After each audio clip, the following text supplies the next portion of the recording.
أشهد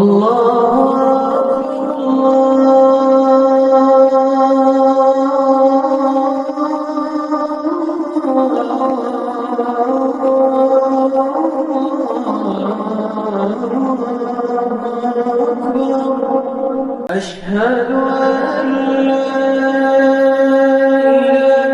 إلا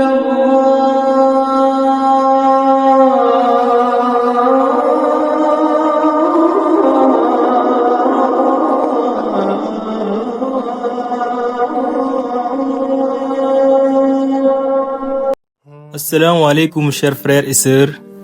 Je n'ai jamais fait de vlog auparavant, mais j'ai décidé de partager ce voyage car je sais que ça peut aider beaucoup de personnes.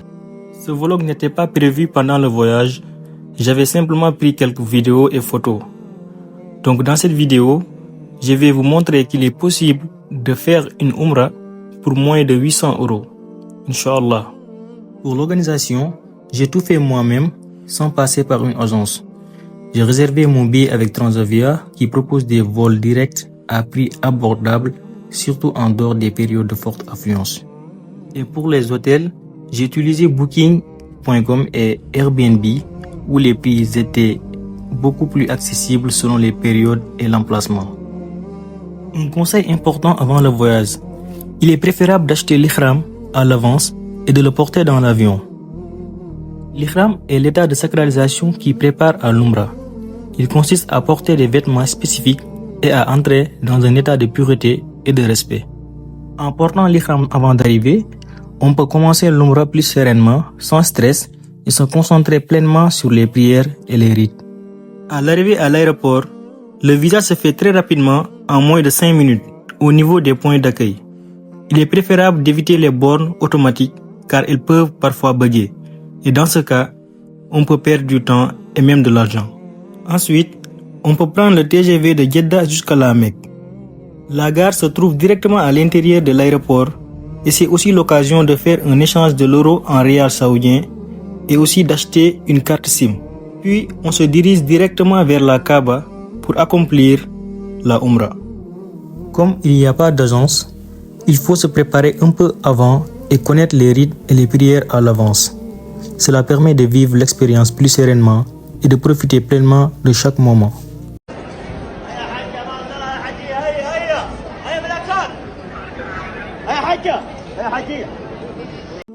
Après avoir accompli l'Umrah, on passe plus de temps à la mosquée sacrée durant notre séjour à la Mecque.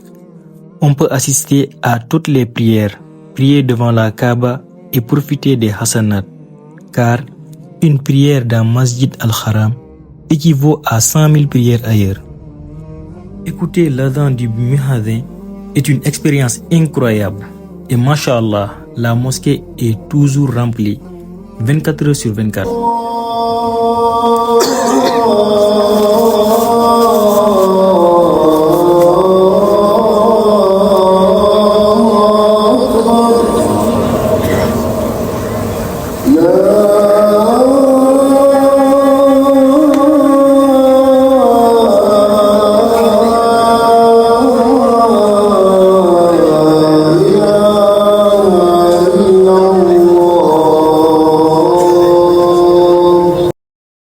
On peut également profiter de l'eau de Zamzam, en boire beaucoup et lire le Coran et rester simplement en adoration.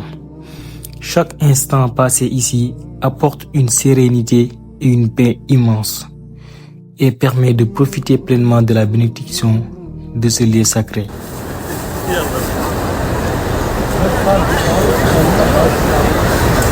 En dehors de la mosquée, se balader dans les rues de la Mecque est une expérience unique. J'ai porté le tenue local saoudien, ce qui rendait l'expérience encore plus immersive et m'a permis de mieux ressentir la culture et l'ambiance du lieu.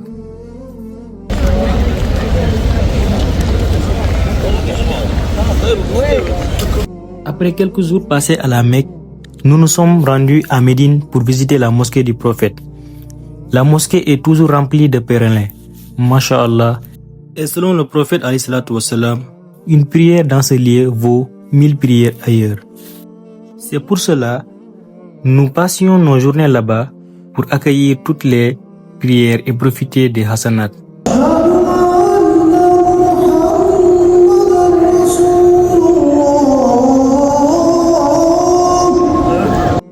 On peut également visiter la tombe du prophète alayhi salatu wassalam, qui se trouve juste devant la mosquée.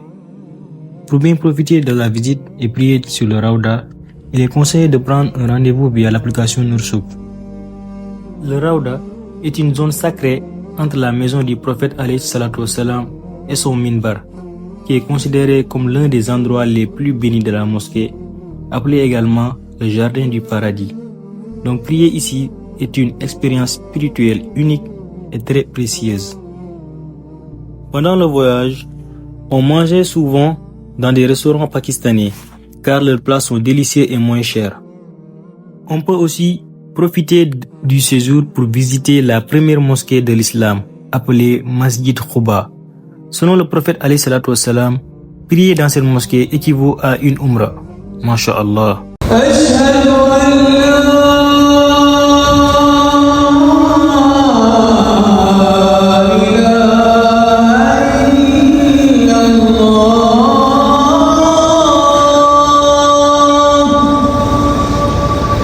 À Médine, on peut également visiter la montagne d'Uhud, située au nord de la mosquée du prophète alayhi salatu wassalam.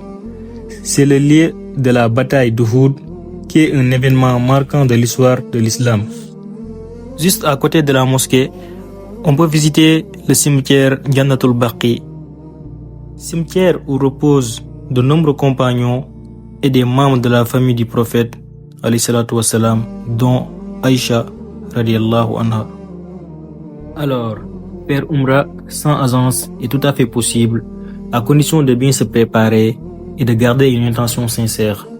J'espère que ce partage pourra aider celles et ceux qui souhaitent entreprendre ce voyage simplement et sereinement. Si vous avez des questions, n'hésitez pas à les écrire dans les commentaires et aussi à donner vos avis et vous dire aussi que je suis ouvert à toutes vos questions. Allah exauce nos doigts, facilite à chacun et nous permette de revenir dans ces lieux bénis. Barakallahu fikum et qu'Allah vous récompense.